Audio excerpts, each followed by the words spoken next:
Forget frequently asked questions, common sense, common knowledge, or Google. How about advice from a real genius? 95% of people in any profession are good enough to be qualified and licensed. 5% go above and beyond. They become very good at what they do, but only 0.1% are real geniuses. Richard Jacobs has made it his life's mission to find them for you. He hunts down and interviews geniuses in every field: sleep science, cancer, stem cells, ketogenic diets, and more. Here come the geniuses. This is the Finding Genius Podcast with Richard Jacobs. Before we begin, a note from our sponsor. I'm Richard Jacobs, Executive Director of the nonprofit Finding Genius Foundation and host of the Finding Genius Podcast. In late 2016, I was rear-ended at 65 miles an hour by a truck on the highway, which sent me off-road into a ditch. The impact of the collision gave me a concussion and other injuries. At the hospital, a CT scan showed that I had thyroid nodules, which turned out to be cancer. It was then, when I had a biopsy of my neck, that I realized even if I was a millionaire, I wouldn't want a second or a third biopsy due to the pain and the invasiveness of it. And appointments at that time for thyroid experts were 3 to 6 months out. And I was worried about dying now, even if that was irrational. So because of this, I've decided to raise money to conduct a literature review on steroids, on the causes of anxiety and depression, a condition that affects well over 50 million people in the United States and hundreds of millions worldwide. Our goal is to create a codex, a guide that reveals all possible treatments for anxiety and depression for people that live with the condition, or for loved ones that have it, as my wife and my son do. To find out more about our fundraiser, visit findinggeniusfoundation.org and click on current initiatives. And now to our guest. Hello, this is Richard Jacobs with the Finding Genius Podcast, now part of the Finding Genius Foundation. A quick note about the foundation. We've embarked upon a project to assemble several thousand sources of information about anxiety and depression. The goal is to create a guide that will be a low-cost or no-cost resource for people that suffer from anxiety and depression. To find out more about the project, go to findinggeniusfoundation.org. And today my guest is Theo Fleury. He's a previous ice hockey player, and he's become an expert in the field of relational trauma, which we'll get into. So Theo, thank you for coming. Yeah, my pleasure, man. If you would, tell me, so you played hockey for a while. What's your background? How did it turn into, unfortunately, working with people that have trauma? I would guess you experienced it yourself, unfortunately, but what's your background? Yeah. So, I grew up very poor as a kid, and, both my parents struggled with their own trauma, which manifests itself into addiction as a coping mechanism. And so I grew up in that environment. And then, as a way for me to cope, I discovered hockey at a very early age, which, allowed me not to be at home. It allowed me to be in an environment where, I was getting some nurturing and being instilled with some great values. And then as a phenom adolescent hockey player, I ran into a coach that basically promised me a one-way ticket to the NHL. And over a 2.5 year period, I was raped by this man 150 times, which, oh my God. Which obviously, caused me to, have a lot of shame, a lot of guilt, a lot of anger, a lot of resentment. And, that turned into, mental illness. Well, tell me, so what was the progression of feelings like? Did you feel shame at first, or how did this progress to become what you're saying is mental illness? What happened first and then next, what was the experience like? Well, I believe that every single person on the planet who's experienced trauma, and trauma, it doesn't have to be as extreme as my trauma, but, trauma is what brings us into the mental health space and into the addiction space, right? Because when we're traumatized, what happens is our nervous system, basically, gets thrown out of whack because of, the amount of cortisol and adrenaline that is attached with, experiencing whatever kind of trauma that is. And what I know about cortisol is like acid in your body. And so what I was left with was, dealing with the aftermath, which was terror, which was fear, which was questioning a lot of things about myself. And so, I lived in a high stress environment. My body lived in a high stress environment. And so, cortisol, which is a chemical in our body, when we're in fear or we're stressed, produces this chemical, which is not good for our bodies. And so, this is where I lived. The majority of my life was in that state of, fight or flight or, response. So my wife is, she had a very difficult childhood, and it had made her hyper vigilant. Yep. I mean, she would get depression, stuff like that. One of the gifts of experiencing trauma is, you have this built-in radar now, to protect yourself. I can walk into a room and within probably a millisecond know who all the safe people are and know who all the unsafe people are. Really? What kind of feelings do you get from people that correlates with that? Well, it's just hypervigilance. It's just part of my system. It's like a, involuntary reaction. Because when you grow up and you don't feel safe, you develop this innate ability to know how to be safe. Yeah, no, it makes sense. But I don't have this ability. It sounds like you do. So what happens when you walk into a room? What kind of cues would tell you that someone's safe or not? I just know. I don't know how it happened, but I just know.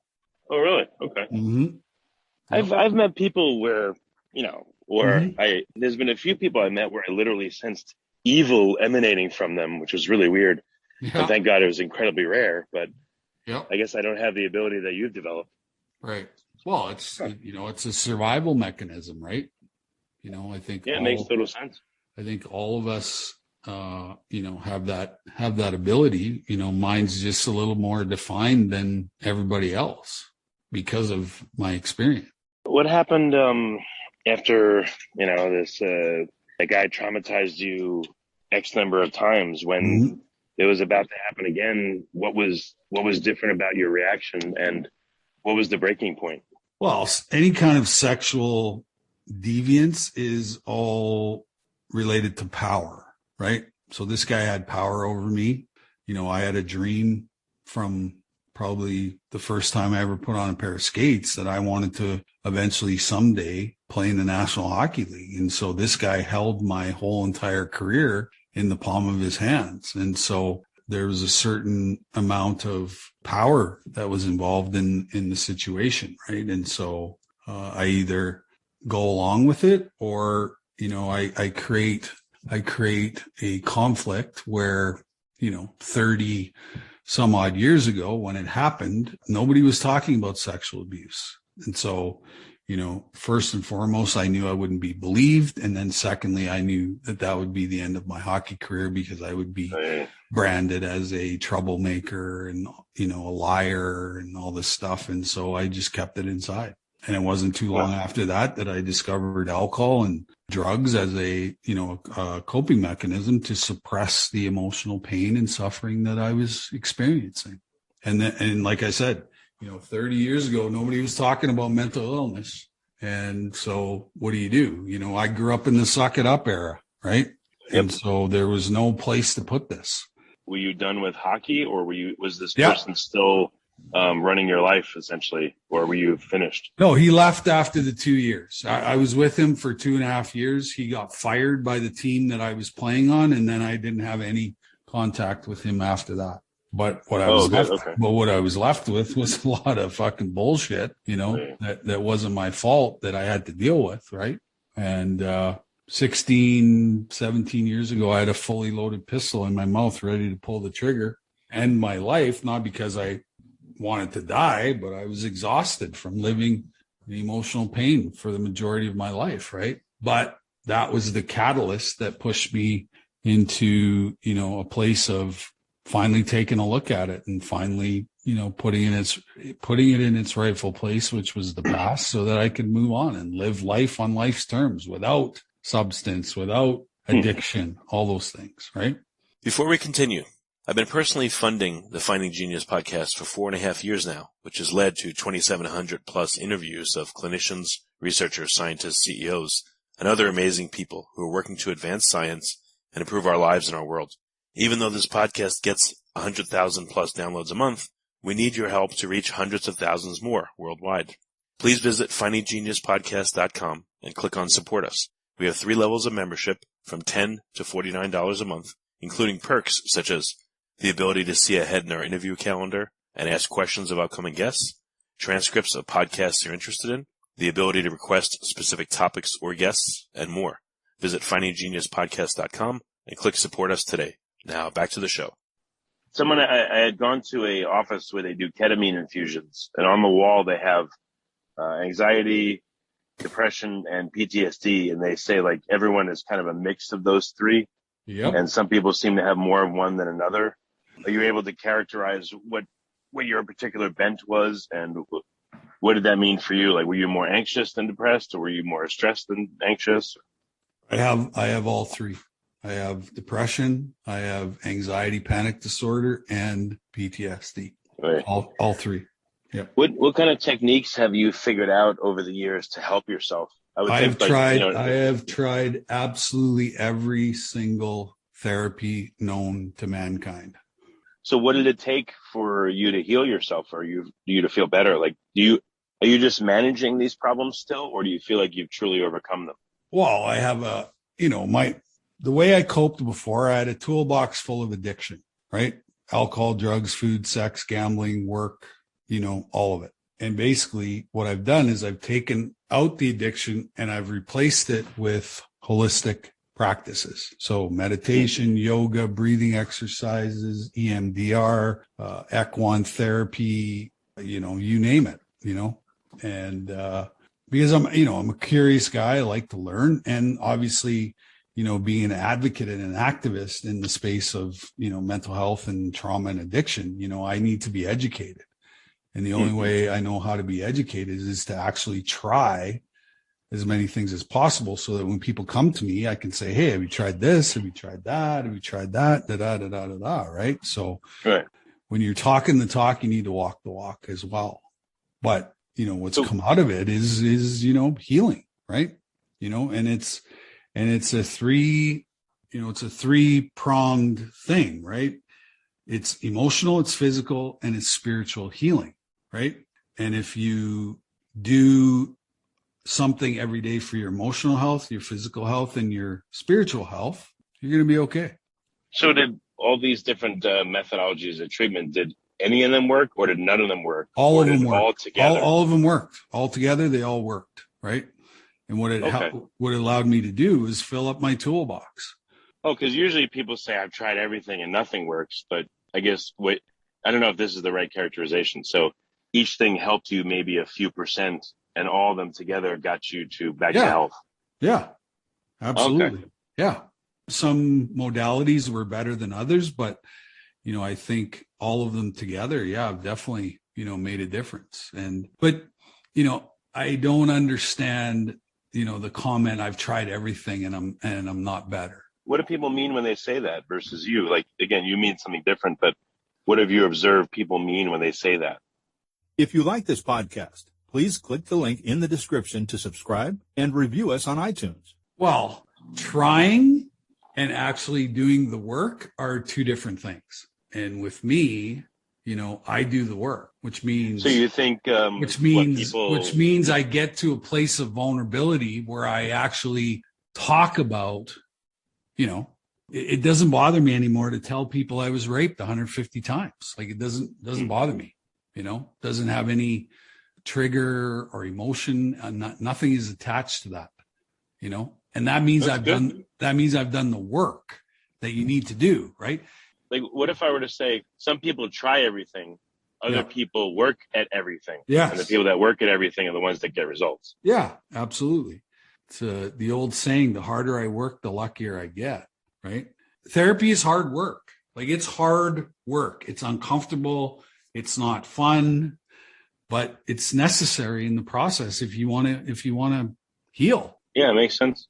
Yeah. If you were to go back in time to when you first started looking into all these modalities, would you rearrange them? Would you not do certain ones or do certain ones first? No, because my spirituality tells me that God has a plan for me and has always had a plan for me. And these things present themselves when I am ready to do the work. So, in your journey back to mental and physical health, really mental health, what were the bumps along the way that maybe looking back in hindsight, like would you have cleared them away, or you did it in exactly the right way that you should have done it? There's no perfect way to do this, but there are also 10,000 different ways to heal, right? And are you willing to try everything possible to heal? Yeah, I'm one of those people. But yeah, you always go into new experiences, with a certain amount of fear. But how do you get through fear? Well, you walk through it. And, when you get to the other side and you look back and you go, that wasn't as bad as, my head made it out to be, which tells me, there has to be a certain amount of willingness, on people's part. And, part of the process of healing is you're going to sit in negative emotions and negative feelings, and it's not going to feel great, but it's part of the process. And I think that's why people go into therapeutic processes and they stop because they're uncomfortable sitting in those uncomfortable emotions. In my experience is, just go the distance, right? Go the distance. And I guarantee at the end of the experience of sitting in negative emotions, like that's why, addiction is a part of mental illness, is because when we can't cope with the emotions and the negative feelings and negative emotions, we're going to go to our coping mechanisms so that we don't have to sit in those uncomfortable feelings. But true healing happens when you sit in negative emotions and negative feelings. What's an example of that, of sitting in them, like you described? Well, sadness, frustration, anger. Yeah, let's say I felt really sad and hopeless. Like, Yep. What would I do normally versus what would I do to sit in it and to help myself through it? Like, what can you put words to that on how someone would do it the right versus the wrong way, let's say? Well, the right way is to pick up the phone and talk to somebody. That's the right way to do it, and say, I'm really sad today. And you talk it out, right? That's the only way you're going to release that emotion, is by talking about it. And the longer you sit in it, the harder it is. Because who wants to sit in sadness? But everybody does. Why? Because there's stigma attached to negative emotions. I can't talk about this stuff because people don't want to hear it, right?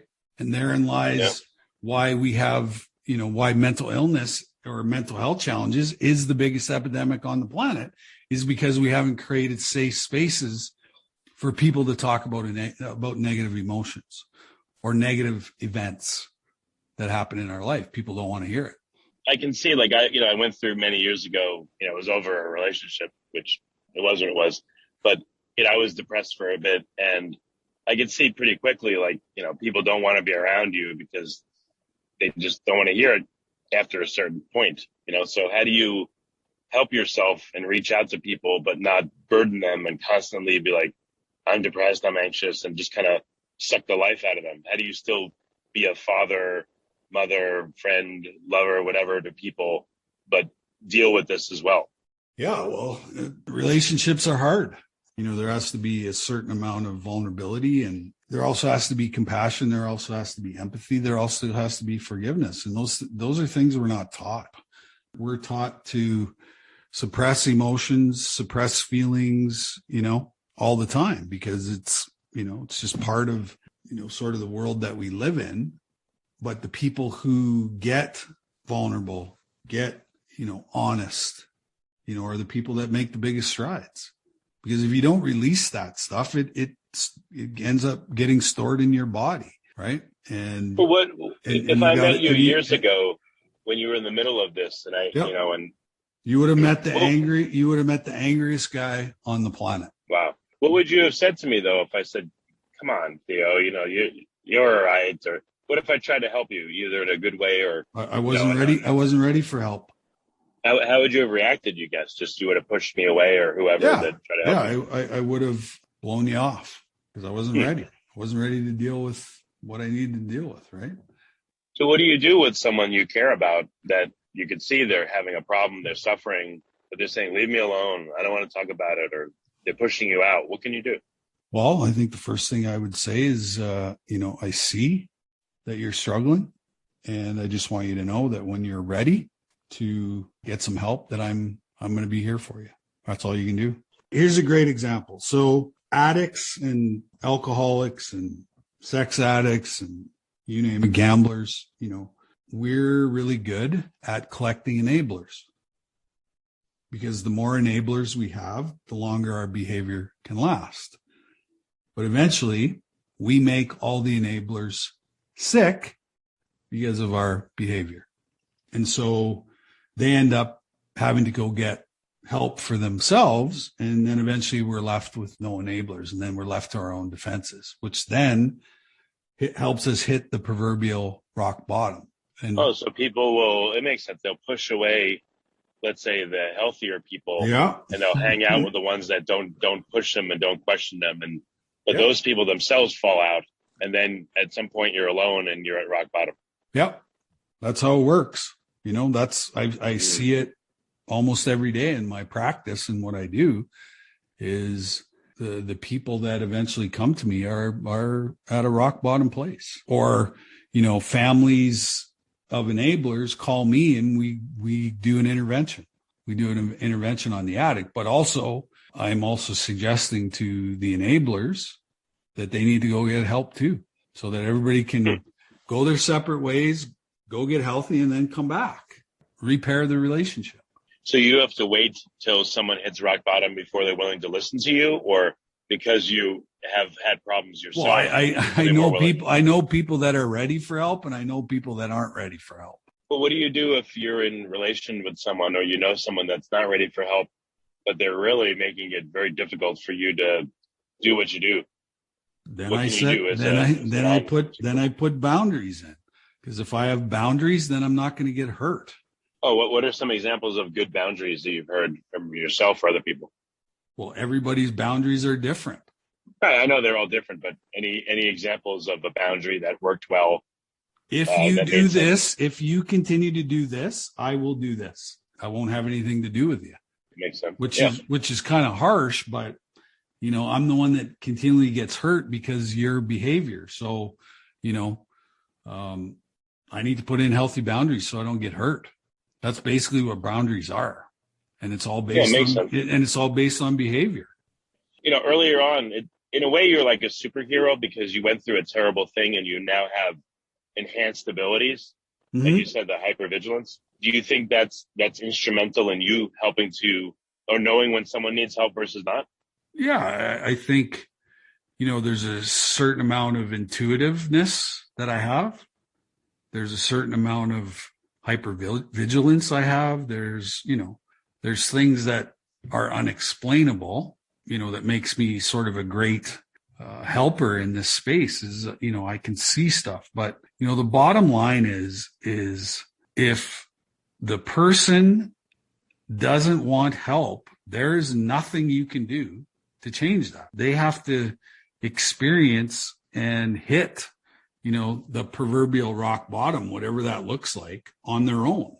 And that's the frustrating part of doing this work, is meeting with people who I know need help. So, but they're just not What ready. does your practice look like? Like what, when do you help people? How do you help them? What's the nuance of it?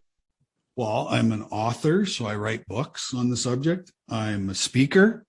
I'm a facilitator. I'm a life coach, all those things. So, I would say most of the requests that come in are not from the actual people who need help, but they're from parents and grandmas and grandpas and aunts and uncles who see their loved one going down the wrong path. Yeah, it must be incredibly hard, when the person's not ready to receive help, and you see them. I just tell them straight out, you're not ready for help, and when you're ready, I'll be here. I'm not going anywhere.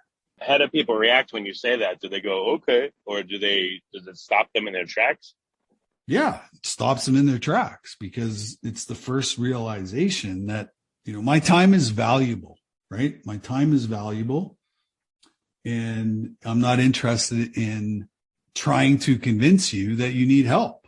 What does your practice look like, though, when someone comes to you? Like, what are some of the activities you do in your practice? Well, I'll do an assessment to see if they actually want help, and if there's even a little bit of willingness, then I'll work with them. And then, it's just getting them to come up with their own plan, right? Not my plan, their plan.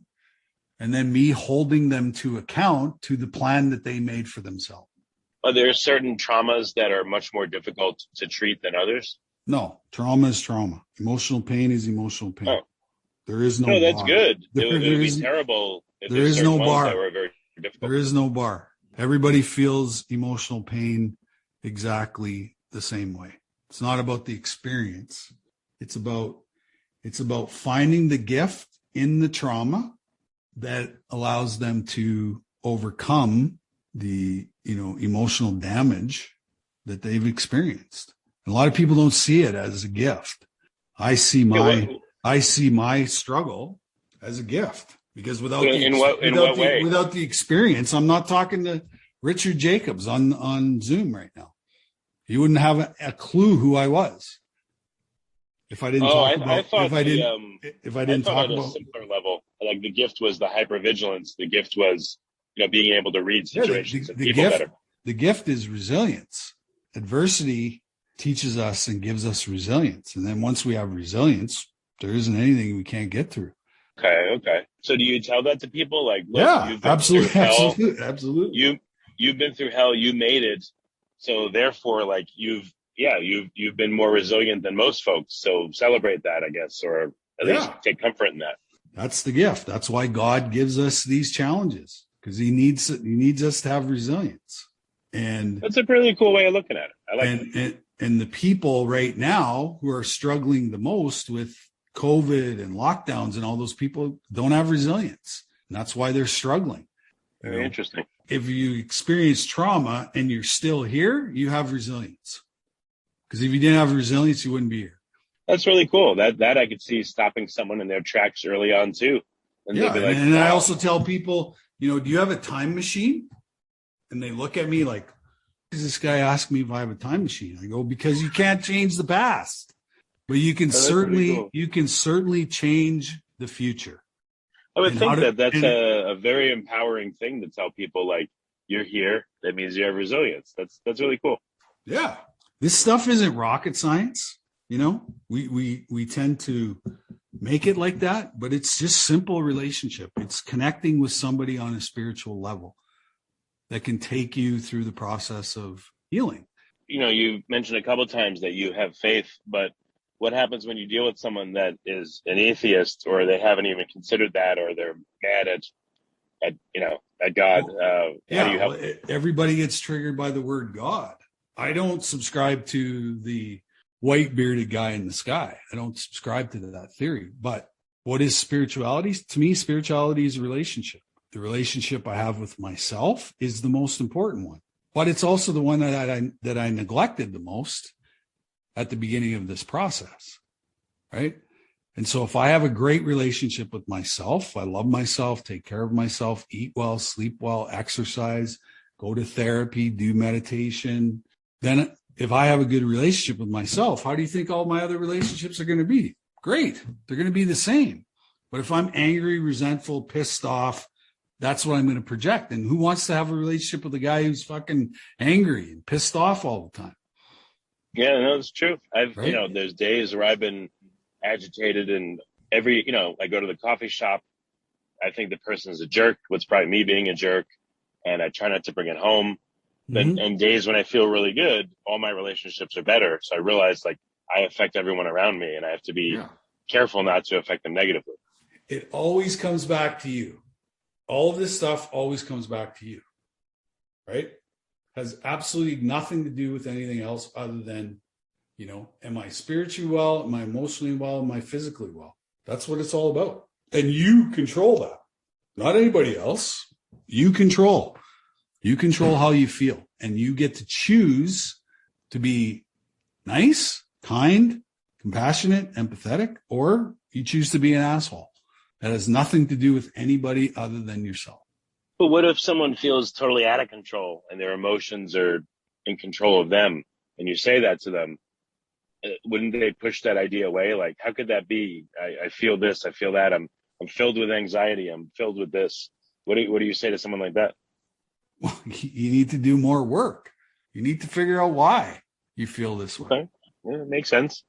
What kind of emotional problems are you seeing lately from people? Has it changed over the time you've been doing therapy with people, or No, again, what are the it's biggest just the traumas? basic stuff. It's either depression, anxiety, the more extreme people, PTSD, OCD, personality disorder, those need a little bit more compassion and empathy. But, general anxiety and general depression, it's a choice. You need to acquire tools that help you get out of it. And there's simple things, it's not, sit down and, do a breathing meditation for 10 minutes. I guarantee you'll feel better. Same with anxiety, and then PTSD, you need to find modalities that are going to help you get rid of the movie that continually plays in your head. That's what PTSD is. Oh, I don't know much about PTSD. What movies play in people's heads? Like, what do people experience with that? The trauma movie, right? Okay, like someone they know when war was blown up, and they keep seeing that over and over. Yep. And for me, it was, laying in the cot in the dark room waiting to be molested. That was my post-traumatic stress, which happened every night, right? Because I got to go to sleep every night. Right. So how do you get that image out of your head? Well, it takes work. It takes special therapy to get rid of that. But I also know that the brain is, neuroplastic, which means I can change. I can rewire my brain. I guess people have to hit rock bottom in order to seek help, or have you seen that some people will seek it before they get that bad? Yeah, not necessarily everybody needs to hit rock bottom. I think we put too much emphasis on that, But, like I said, that's something that's out of our control. I wish, if I could go out and just get people not to hit rock bottom, I'd be a billionaire. Everybody's on their own path. Everybody has their own plan. And the interesting thing about lessons is, the universe will keep putting a lesson in front of us until we get it. And sometimes we're not ready for the lesson and it goes, but it comes back. So, is there any resistance in your practice? Do people just say, I'm ready, and they come to you? Or do you have to do any convincing? And if you have to, that means they're not ready. What's it like for a new customer to start working with you? Everybody's different, everybody's different in their process, right? Some people get it right away. Some people, are slow, or afraid. And other people are, resistant to it, that's where I have to be, I just have to be willing. I have to be patient sometimes. I have to be more loving. Sometimes I have to be more firm. It all depends on the person. But I guarantee you, when the light bulb goes off, you got them forever. They're not going to leave. What advice do you have to someone that's living with someone that, has significant depression or anxiety or PTSD, and life's not easy? It's really difficult, living with this person or knowing this person. What are some techniques to help fix things? The bottom line is the only person you can change is yourself. Like I said, when the person doesn't want help, you can fucking jump up and down and scream and yell and do everything you can. If that person doesn't want help, they don't want help, and there's nothing you can do. I know it's a harsh way to put it, but it's the most honest way of putting it as well. Go look after yourself. Well, what do you do? Like, let's say you're, you're married to someone for a few years, and now you see they're just like incredibly depressed and anxious and this and that, and they're just mean to you every day, and they're they're just down all the time, and you never know who you're going to get. It's like Jekyll and Hyde. What do you do in that situation? Well, I see that you're struggling. I see that you having trouble with life right now. I just want you to know that I'm here to help. Not here to enable. I'm here to help. And I suggest that you maybe should go talk to somebody, because I'm not, I don't have the skill to be able to help you through whatever you need help with. but I'm also going to go get some help so that I can better manage your illness. It's as simple as that. Okay. Like, you can lead a horse to water, but you can't make it drink. And that's what I see in the mental health space is, well, first of all, there's so much stigma attached to mental health that prevents people from getting the help that they need because they're afraid of judgment. They're afraid of ridicule. They're afraid of, the fingers being pointed at them. They're getting messages like, why don't you just get over it? Right. So that's the stigma attached to wanting help. Right. And so, I'm an advocate and an activist in this space. What do I do all day long? I fight stigma. That's the biggest challenge I have is fighting stigma. So stigma from what? The people in that person's life that are the space of mental illness has the worst stigma attached to it. And that's what causes people not to get help. What are some of the reasons people say that they don't want to get help? Is it they feel embarrassed or they're not ready to confront it or what is it? They're embarrassed. They're afraid of judgment. It's all fear-based stuff. Okay. And we have not created a space in society where mental health is 100% fully accepted as the biggest epidemic on the planet. It's not acknowledged that way. And, we've done a really poor job creating safe spaces and safe environments, right? And to be honest with you, there's not enough skill on the planet to deal with the amount of mental illness. There's not enough skill. What have you seen since, the Corona stuff happened? Has it accelerated and gotten a lot worse? Or like 100 times worse. Why? Because you locked us down. You've limited my movement. You've taken away church. You've taken away community. You've taken away all those things. And so what am I left with? I'm left with sitting in my house inside of my own head. And in the mental health space, that's the worst place you can be is inside your head. That's why suicides are spiking. That's why opioid addiction is spiking. That's why, mental illness is spiking is because the basic thing that we need is relationship. Yeah. And if you don't have relationship, you're going to struggle. It's just as simple as that. Have you worked with people in different countries that have been locked down for different periods of time or just people in general that have? And is there a point at which someone's like, this is a new source of trauma for them, or is it always a new source of trauma? Well, everybody has trauma. Yep. And now COVID has added another layer of trauma. So that's why it is at a crisis level, is because, like I said, the mental health system on the whole entire planet has been run over because, like I said, there's not enough skill, there's not enough people for the amount of help that needs to happen. And I don't know if that's by design, but for example, I live in a province in Canada called Alberta, and they gave $100 million to mental illness, and we have 4 million people that live in this province. Divide that by 100 million, and basically that's $4 per person to go get help. Can you get help for your mental illness for $4? Will a therapist see you for $4? No. Yeah, no, I don't mean to laugh at it, but yeah, it's fucking ridiculous, right? It's ridiculous. But we're giving $100 million to mental health. Well, it's not going to do anything. Yeah, it sounds good, right? But it's spread out over nothing. Yeah. Yeah. Theo, where can you help people? Do they have to be in Canada or Alberta, or can they be worldwide?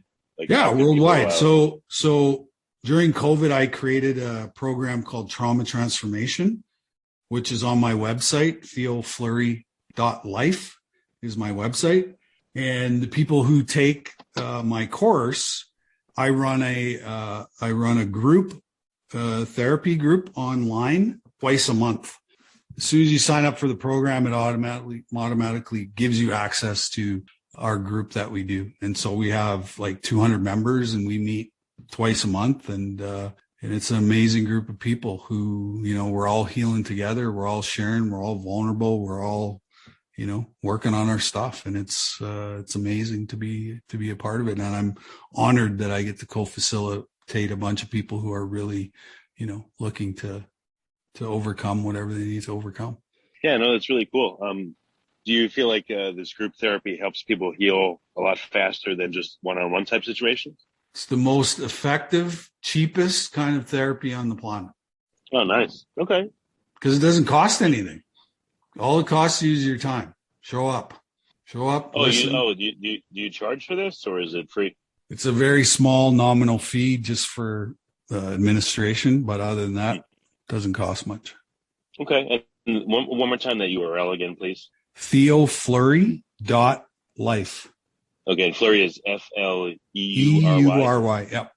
And then I have a foundation here in Calgary too, where we do group therapy twice a month as well, and I co-facilitate that as well. So. Oh, excellent. Well, very good, Theo. Thank you for coming and for your raw, brutal honesty and your tough love. I appreciate it. I think listeners will like it too. Well, it's tough love with a lot of compassion and empathy in it, right? I grew up in the tough love era, right? And as much as caused some damage in my life, I really think it can be effective too, done properly. But it is love, right? It is love. It is connection. It is, sometimes you need tough love. Other times you don't need it. You need more compassion, you need more empathy, these kind of things, right? So I've had a lot of experience and I know what works and I know what doesn't work. And so I stick with what works. And 9 times out of 10, it's just conversation and connection. Excellent. Well, what's the opposite of addiction? Connection. The opposite of addiction is connection? Yeah. Huh. Get connected. All right. Well, very good, Theo. A lot of wisdom here. I'm not saying as much as I normally would because I'm like, you're giving me a lot of, of good bumper sticker type things to think about. So I appreciate it. Yeah. Well, like I said, I've been in this space for a long time, and I know what works and I know what doesn't work. So, and it's the people.